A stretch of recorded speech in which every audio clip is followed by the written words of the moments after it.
Join News Prime with me, Samuel Kojo Brace. In our headlines, individual bondholders who opted not to participate in the domestic debt exchange program will have to wait at least 2 more weeks for their matured bonds to be paid, as the Finance Ministry says administrative processes are ongoing.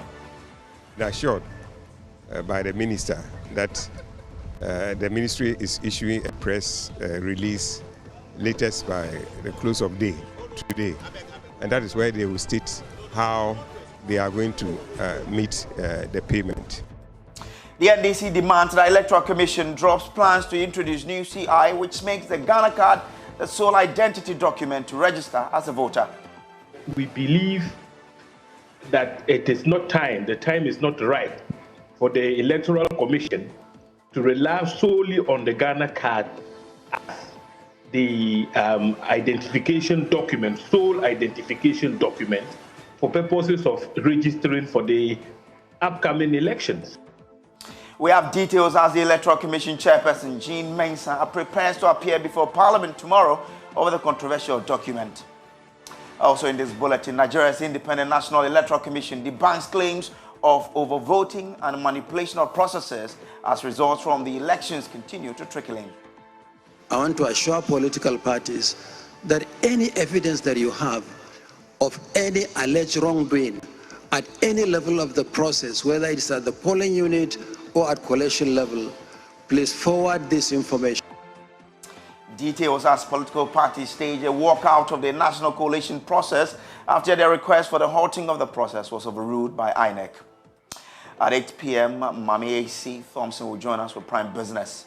In business, G20 countries are setting up a creditor committee to look into Ghana's debt cancellation request. We have heard some ambassadors, especially that of Germany, saying that, yes, we would want to help, but it will be based on some conditions. Later on, Razak Musbah will join with Prime Sports. Well, the Ghana Football Association has approved request for the league fixture between Accra Folk and Kumasi Asante Kotoko to double as the game for the President's Cup. In consultation with the GFA, the two clubs, and the seat of government, we've decided that we should use the Super Clash as the President's Cup for this year. We're live on DSTV channel 421 and GoTV channel 144. This is the home of independent, fearless, and credible journalism. Please stay with us for details.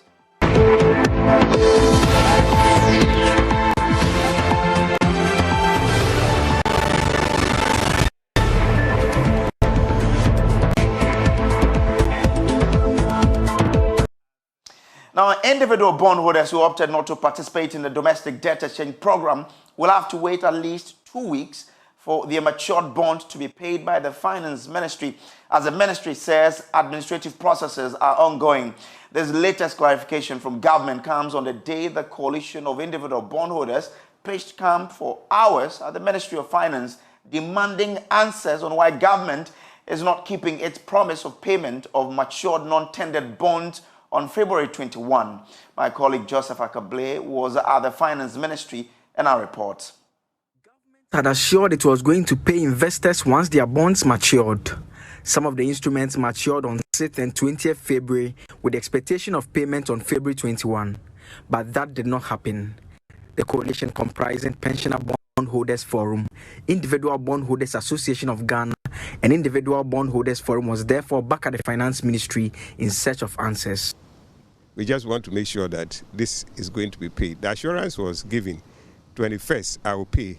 And I think that if 21st you can't pay, or you couldn't do it on the 21st, it was only fair that that same 21st you came out with a statement explaining why you couldn't make it on the 21st and assuring your investor that, look, I'm going to do this way, wait for me 1 or 2 days or 3 days.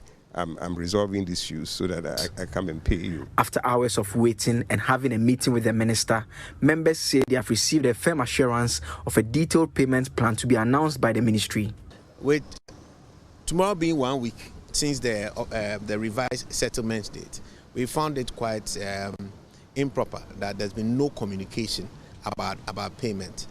from our perspective, what typically will be done is that the day that you are using as a benchmark, you should be announcing to investors what the payment plan is. We want to assume that the government may have been overwhelmed, so we've granted that, and we decided to come as a collective to meet with the minister so we can have clarity and have our members also understand exactly where we are, and have the broader investor community also have clarity on what to expect and how to manage this entire debt exercise. We have received some clarity. We've received commitments to improve communication between both parties, as in government and all of us as a common group, i.e. the Pensioners and Bondholders Forum, the Individual Bondholders Association of Ghana, and the Individual Bondholders Forum. We have been assured by the minister that the ministry is issuing a press release latest by the close of day today. And that is where they will state how they are going to meet the payment of the outstanding bonds. We have been assured that from the press release that will come, it will specify when it is going to be paid, whether they will pay all up to a point or it will be staggered. We don't have that information, but the minister will issue a statement. And from that statement, there we will know when people are going to get their money. But that would be telling you next time, or you've already been briefed on that. Well, if the statement comes, we believe the statement that will be coming will be accepted, because they have given assurances that within a time frame, these things will be sorted out. They are doing according to them, they are doing reconciliation to ensure that you know exactly who must be paid and who must not be paid. So let's grant them that period to do the reconciliation. And when we come out with the statement today, we will see where we are going forward from with that program. The statement from the ministry is also expected to provide details on what accounted for the non-payment on February 21. So my colleague Joseph Akable joins us on Zoom with more. Joe, can you run us through the statement issued by the Finance Ministry on this matter? The statement reads that following the successful settlement and conclusion of Ghana's domestic debt exchange program, it goes on to say that the government announces the following developments. The newly issued bonds have been settled and listed and will become the new benchmark bonds for the fixed income market. The Ministry of Finance will work with the relevant stakeholders as agreed to ensure that these new benchmark securities become the basis for the deepening the domestic sovereign bond market. And number two, which addresses directly the concerns that were raised by Dr. Edouard Anunfi and Senior Jose. It says, secondly, in fulfillment of the assurance given by governments to bondholders who did not tender, the ministry is taking administrative steps to ensure that payment of coupons and principal of the old bonds resumes by 13th March 2023. And thirdly, on Friday, 24 February 2023, S&P Global Ratings raised Ghana's local currency sovereign credit ratings from selective default, that is SD, to CC+/C. This acknowledges the completion of the domestic debt exchange program with a successful delivery of new securities to bondholders. In doing so, the selective default is substantially cured. And finally, the above stated milestone is further expected to accelerate the engagement with our external creditors. The government of Ghana also takes this opportunity to assure all our external creditors of their equal importance to the Republic of Ghana. We will therefore continue to work together to advance the progress of our external debt treatment in order to secure Ghana's long-term macroeconomic stability. And so we see that the aspects about what are accounted for the non-payment and the bit about the payment issues are addressed of sort in this particular state. All right, grateful to you. So Joseph Akable is my colleague here at Joy News. Now, moving on to other stories. The NDC is renewing its calls to the Electoral Commission to drop its plans of laying a new constitutional instrument before Parliament. The CI, among others, makes the Ghana card a sole identity document to register as a voter. But in their fierce opposition, the NDC says there are so many eligible Ghanaians who do not have the Ghana card through no fault of theirs, and pushing through the CI will disenfranchise them. On Saturday, Executive Secretary of the NIA, Professor Ken Atefua, reviewed on Newsfile that up to 3.5 million cards belonging to the NIA and its partners have been seized by some banks due to government's indebtedness to the tune of $100 million. He, however, explains that government is working around the clock to settle the debt. There are 541,529 cards that are not yet printed. That is, they are ready to print, but have not been printed. And Samson, that is largely because of financial difficulty. Since about August of last year, we have experienced financial constipation in the system, and it's created a situation where even though we have 3.5 million stock of cards in a bonded warehouse, we are unable to access the cards because of financial difficulties. The banks are owed. The private partner with whom NIA does business, Identity Management Systems Limited, which is the private partner in this, and we are operating the Ghana Card project under a public-private partnership arrangement. That's right. That private partner is owed a considerable amount of money. And the banks that have been bankrolling this are unable to further bear the cost and therefore had refused to, as it were, release the cards to us. Government yesterday made some payments that positions us to be hopeful that going into next week, cards will be released. Now, when cards are released, 541,529 cards can be printed in less than 2 weeks. We have the capacity. We have over 1,000 functional printers. We have people who are trained, who are professionals, who are sitting at home, who are doing nothing and are anxious to work. We call those people back to work. With 500 printers, we can print 50,000 cards a day. Now, on the back of this development, the NDC says the EC must immediately halt the plan to lay the new CI, as many eligible voters will not be able to acquire the card in due time due to this challenge. James Agalga is ranking member on the Defense and Interior Committee, which has oversight responsibility over the NIA. First of all, the mere fact that the National Identification Authority is not well resourced in order to be in the position to pay for its outstanding indebtedness. It's the reason why we believe that it is not time, the time is not right for the Electoral Commission to rely solely on the Ghana card as the identification document, sole identification document for purposes of registering for the upcoming elections.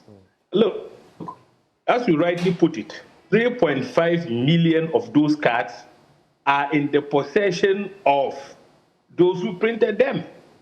And why are they keeping those cards? They are keeping them because the National Identification Authority hasn't got money to pay for them. It's as simple as that.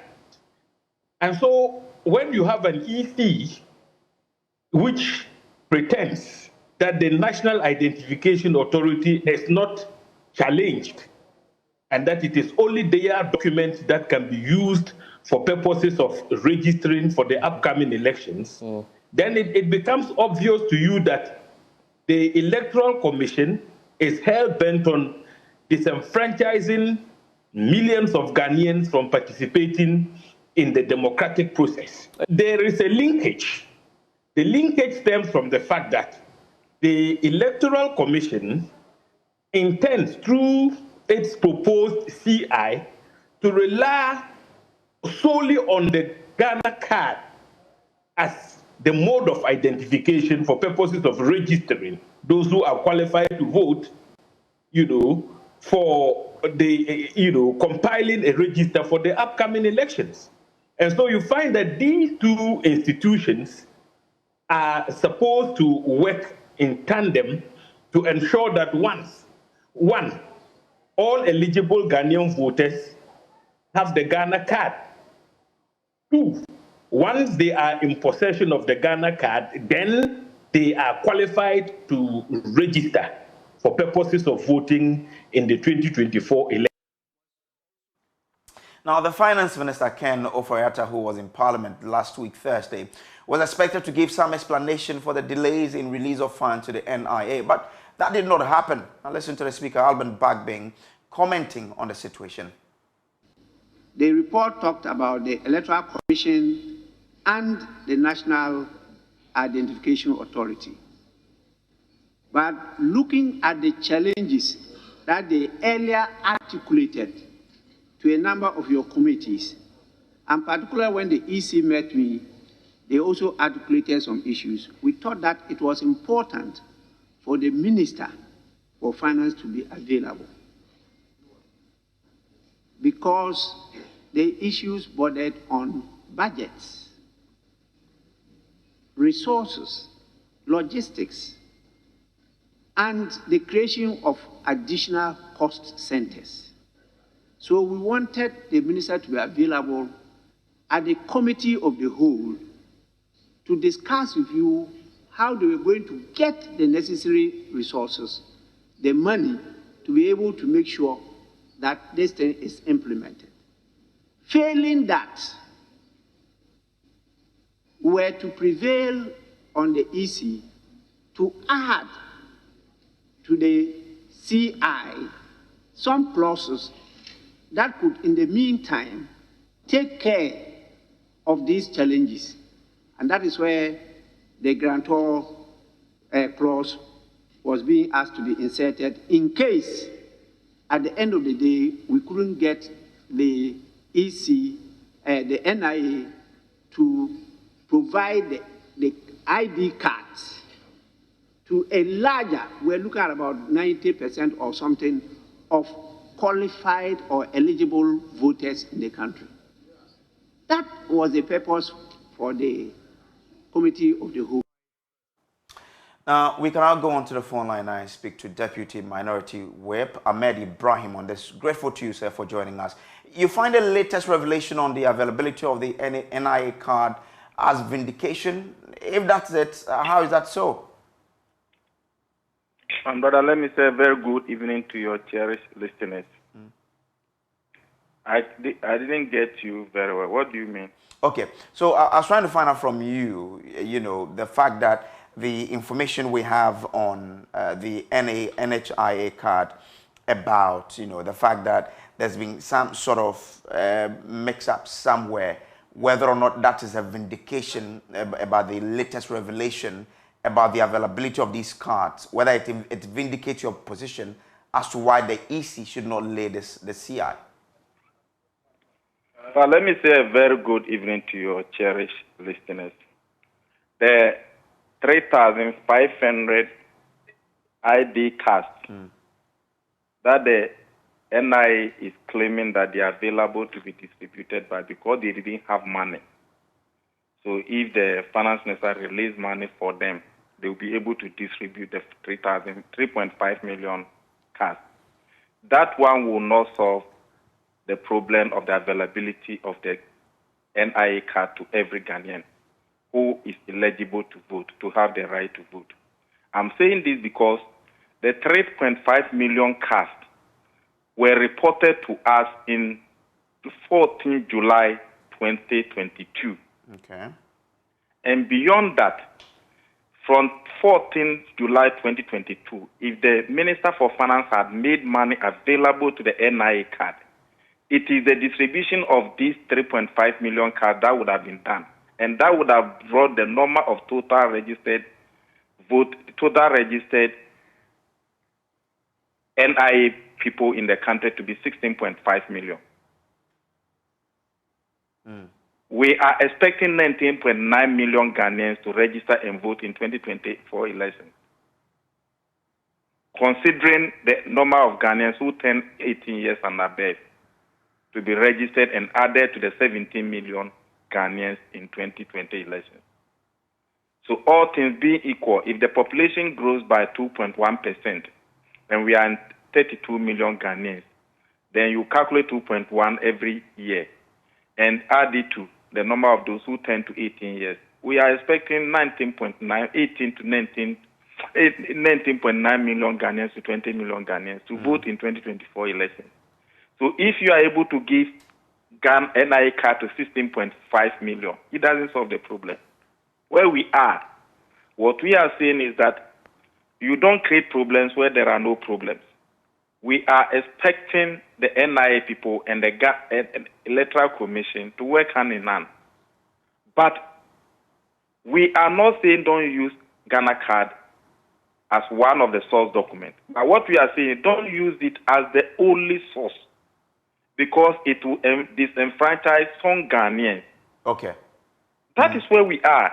And that is why we are calling on the Electoral Commission to come, so that we have a joint meeting with the two. Because the mischief the Electoral Commission wants to cure are unreasonable. One, you are saying you want to do continuous registration, and that is why you want to use the Ghana card as the only card. Continuous registration is one of the criteria, conditions that is met by Regulation 9 of the CI 91. It says that you can do continuous registration as and when you finish with your modalities with political parties. So if you want to do continuous registration, you don't have to make a new CI.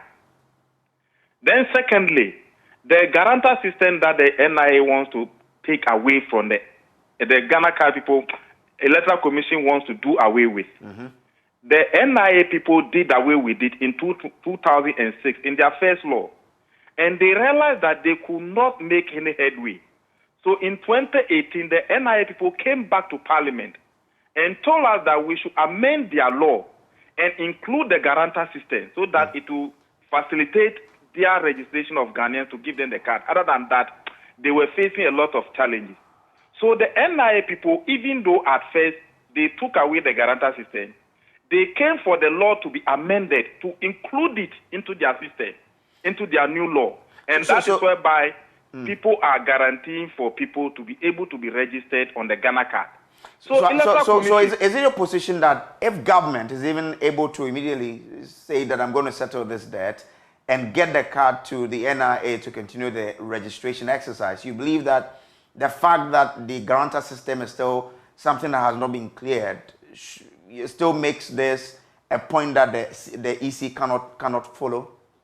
It is not a matter of coming to say, I'm assuring you I'm going to make the money available to them. What we are saying is make it available and let the card be available to Ghanaians. When the card is available to Ghanaians and Ghanaians say we have the card, now when we are assured that Ghanaians have the card, then we can go ahead to make a law. But you can't make the card just because of, you can't make the Ghana card the only card on the assurance of somebody. What if that person fails? Should we come back and change the law?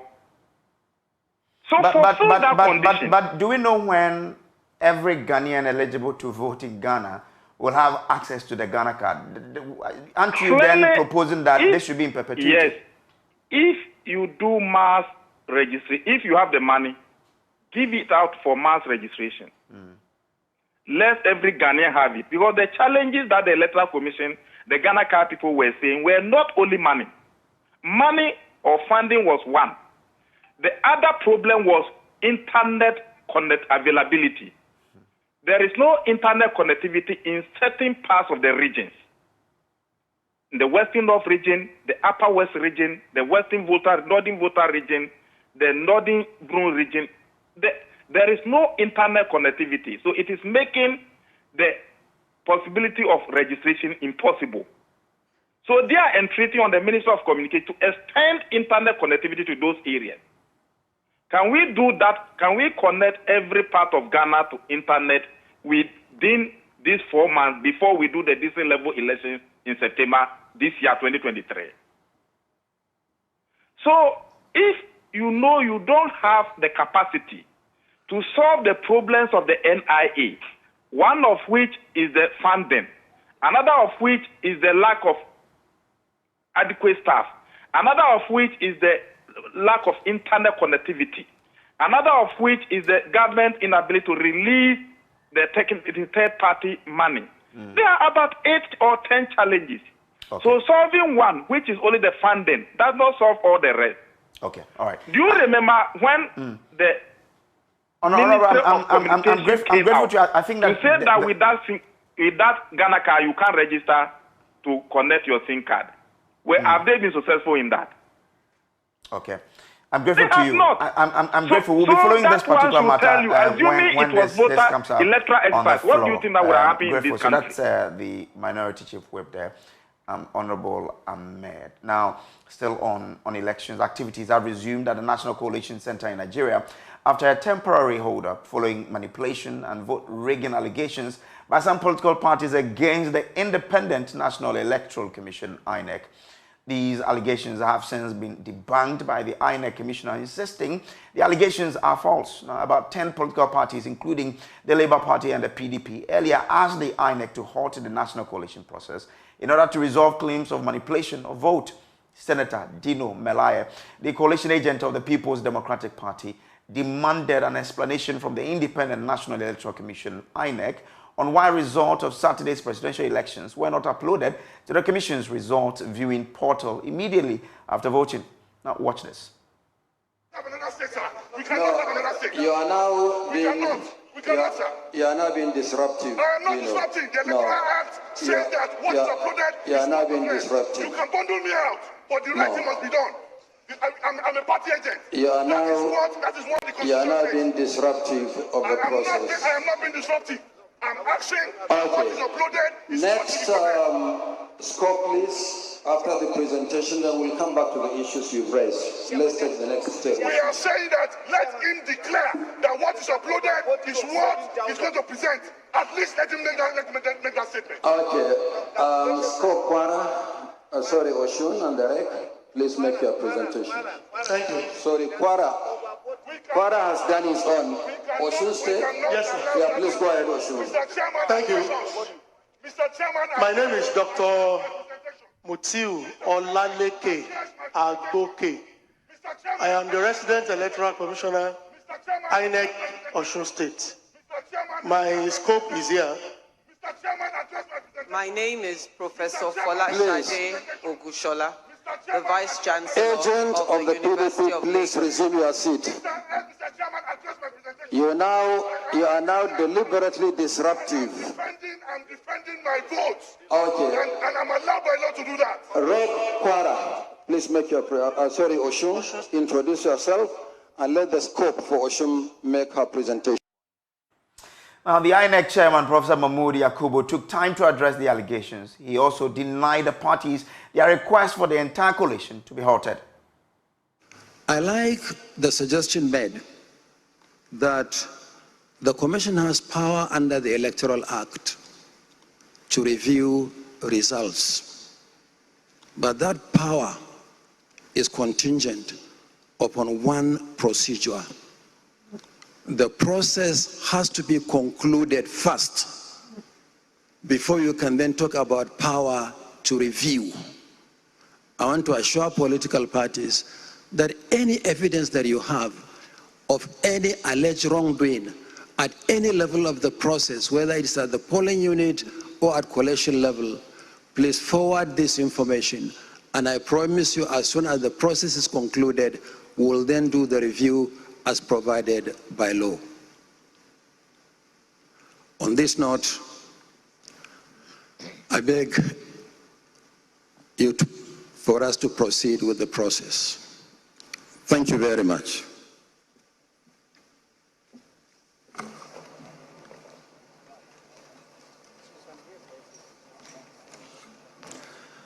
Okay. Now that we have established calm, we can calmly proceed with the process and conclude in the best interests of our country. Dino Melaye later explained his actions to the media. He said they are not there to rubber stamp infractions. Section 60 and Section 64, 4 of the Electoral Act 2002 as amended, that there will be transmission of results from the polling units. And the INEC chairman and Festus Okoye have repeatedly told Nigerians that there will be transmission of results from polling units directly to the server. And we found out that this has not been done. INEC failed in this regard. And when I raised this issue today, supported by other party agents, the national chairman of INEC vehemently evaded that, because what section 47.3 emphasizes is that wherever the card reader or the beavers failed, if they cannot get a replacement, election should be cancelled in those areas. And we have seen from the presentation of the results from Ekiti yesterday that some places were cancelled as a result of bypassing beavers. So the only way to detect that beavers have been bypassed is for us to see the uploaded results. And we insisted that the chairman should show us here now the uploaded results state by state, just like the way they are displaying the collated results they are presenting. And that is the only way to test the veracity and authenticity of these results. If not, we are only here to endorse the fraud that has been done from the unit to the ward to the state. We are not here to rubber stamp infractions. We are not here to rubber stamp the abnormalities that have been done. We are here to check them.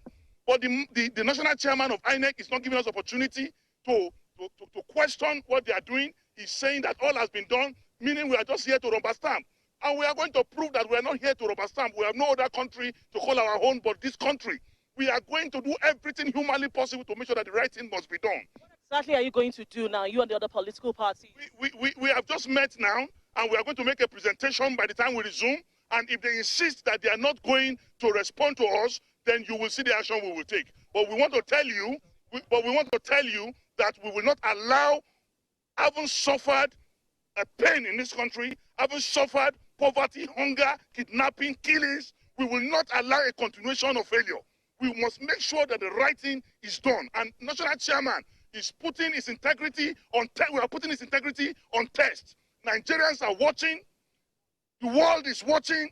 Even the dead are watching to see what INEC will do. But the battle to make sure that only authentic results will be announced here today is the battle of no retreat, no surrender.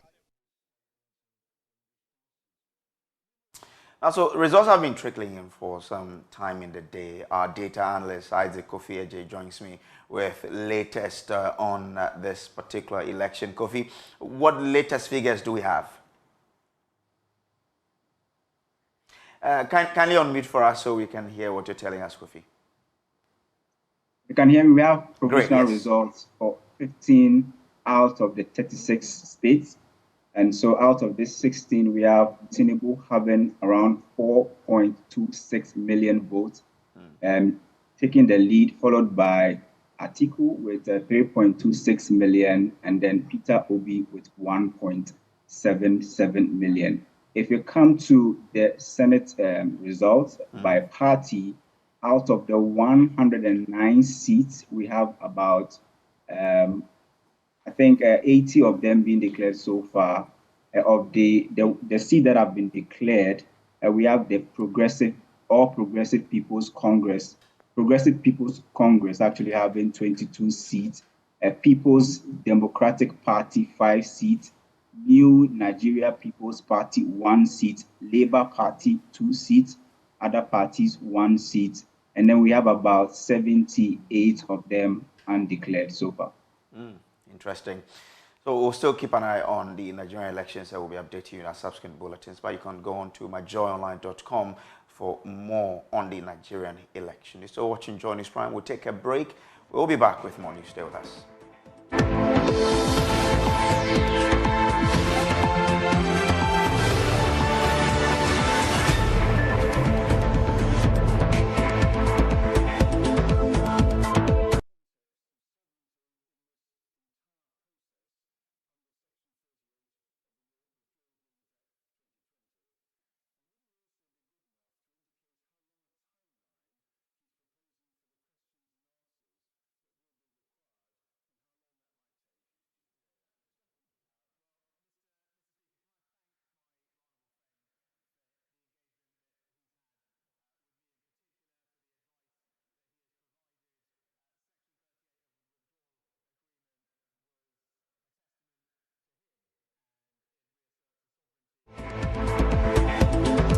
Welcome back from the break. Now, the intervention of the Yana is urgently needed to quell conflict in Wencheke and Tripoli communities in the northeast region. That's the appeal of the regional minister, Yedana Zakari, after meeting with chiefs and elders in a tour of the troubled spots earlier today.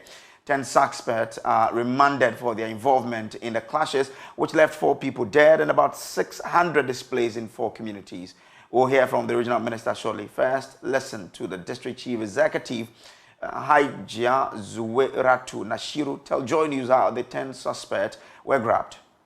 They were picked up as a result of what we went through in Wancheke, and it's all because they were found around as suspects of people who were, making phone calls and directing as to how people should come out and shoot each other. So it was based on that security arrested them. They have since been sent to Yendi, and they were arraigned and, put behind bars for 2 weeks. They are to reappear, I think, next month. So I do not have the details of what charges may be leveled against them, until they do the thorough interrogations. We will not know that. All right, so let's go on to the phone lines now and speak to our correspondent, Eliasu Tanko, who has been with the regional minister touring some part of, of the conflict spot. Meanwhile, Regional Minister Yedana Zakari is appealing to the intervention of the Yana to resolve the conflict. He joins us on the phone line now. Grateful to you, sir, for joining us. How would you describe the tension in the area after touring them? Good evening, sir. I want to find out from you. You've been touring the area to assess the towns or communities affected by this conflict. Now, I want to find out from you how you would describe the tension in the area. Yeah, good evening to you and good evening to your viewers. Yes, we've gone on a tour to the communities that were affected during the recent conflict in the Tripoli district. And what we have seen on the ground is quite disturbing. But in terms of the peace of the area, thankfully, the security have been able to restore calm, and we just hope that we'll be able to sustain that going forward as we take appropriate steps to address the issues that are at core to what has happened. Now, to call for the intervention of the Yana, does that mean by any way that it's beyond you to resolve the conflict? The issue, you look at it from 2 angles. The first is the traditional angle.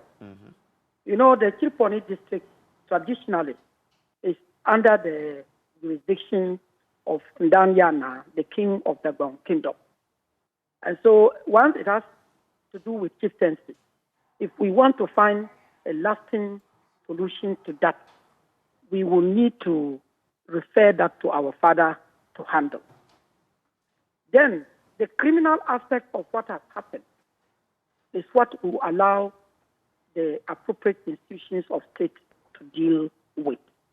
So once matters involving chieftaincy do not fall within the purview of political leaders, that one we will refer that to our father to handle.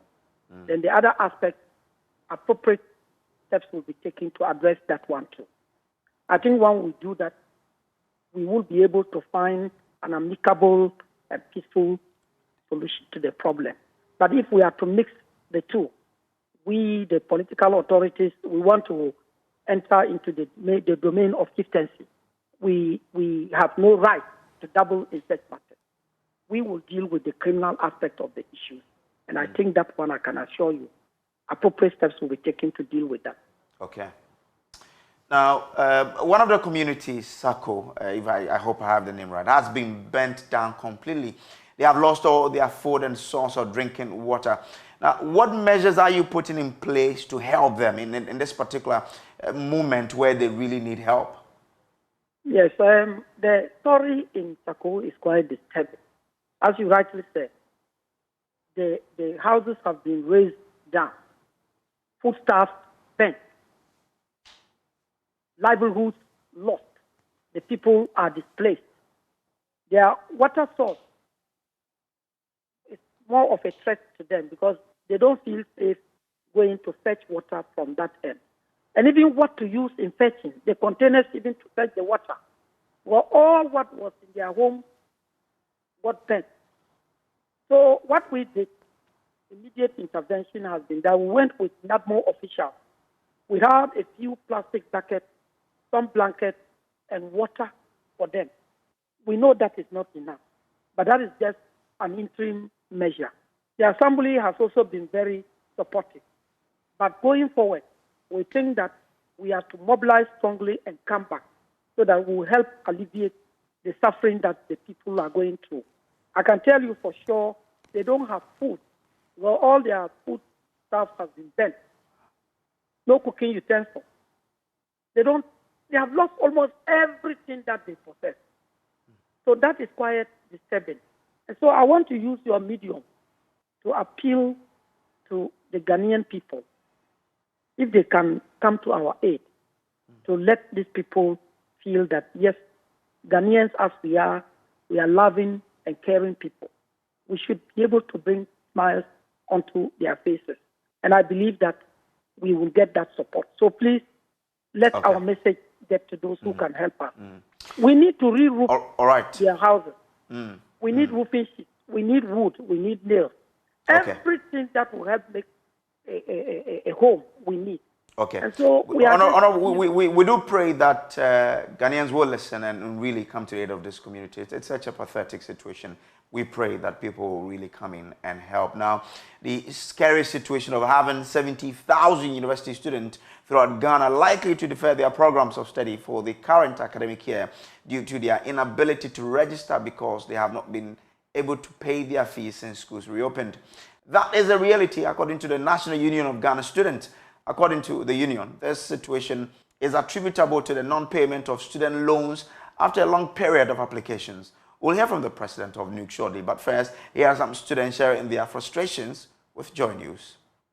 The truth of the matter is that even if we defer the course, as long as our education is concerned, we will still continue, and then we're still supposed to pay that money before we get our certificate. So please, can the loan be paid earlier on so that we know our stand and faith in the school? January, I always contact them, then I give them message and all that, but they'll say you are in their line of disbursement up to now. Why? Like if the money is not there, just say, oh, this is not there, rather than deceiving us. What is that?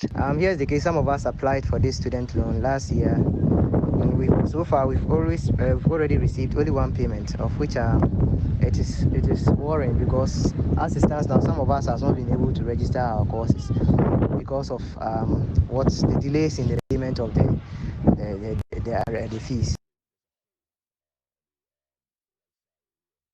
If you consider the single most important barrier to tertiary enrollment in Ghana, which is cost, one of the very sustainable ways of ensuring that this cost barrier is eliminated, and then that would be the sustenance or the effectiveness of our student loan systems. But unfortunately for us, students have applied student loan from last semester, they've not received payment. This semester, they've not received payment.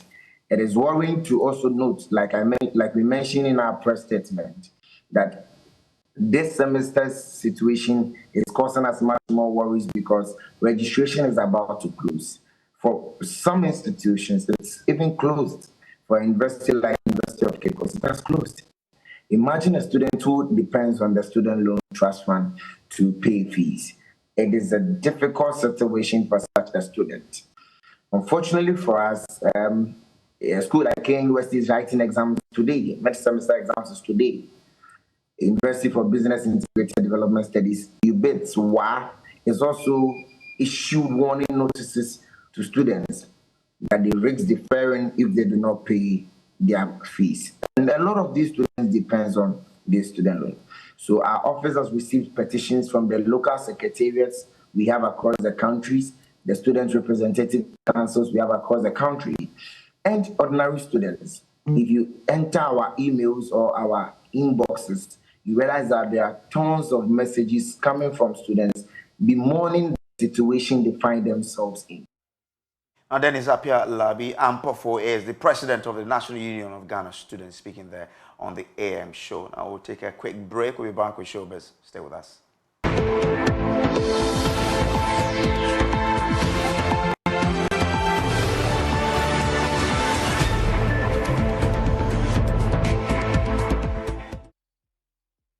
Welcome to Showbiz, and the lady, like the queen of the whole showbiz industry is here. Becky Bex is the name. Hi, Becky. Hello to you, Brace. Good evening. Good evening. You're right. Yeah. I mean, that's who you are. You're the queen of the showbiz industry. Yeah. Thank you so much. I met a lady this weekend. Okay. I didn't ask her name, but she said I should tell you that you have someone who cherishes you so much. Is that Unfortunately, a man? I didn't ask. No, it's a woman. It's not a man. Okay. It's a woman. It's a woman. Woman is She good. says she likes how you do your stuff, and I was like, if you meet her in person, you'll be blown away. So yeah, someone was watching you. So sweet. I'm blushing. But Brace, let's well, if you allow me, I'll blush all night. So let's talk about let's move on. what happened at the weekend, all the events that happened at the weekend. We're bringing it all to you from the Awake experience with Diana Hamilton, the Kumasi edition, to Togo in worship, and something actually happened in Etresu AUAB. So here is all you've missed. It's the start of a new week. Let's talk about all the events that you missed at the weekend. Let's begin with the Awake experience with Diana Hamilton, which took place in Kumasi at the Church of Pentecost, Bantama. Sisi Chum, PSA Esther, Kofi Sapom, Moses Okay were all at hand to make the event a success.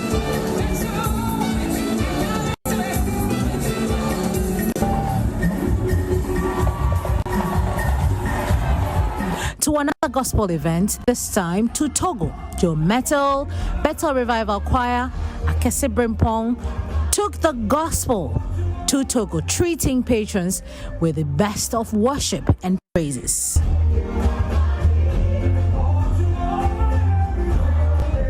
And Akese Brimpong. Here is all you missed.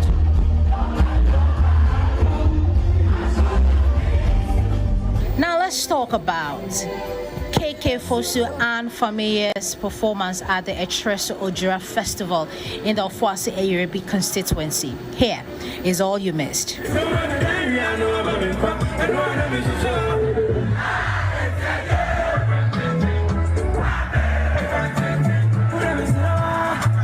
All right, so the last visuals you saw was from mention the name. You said Etresu Ayurebi.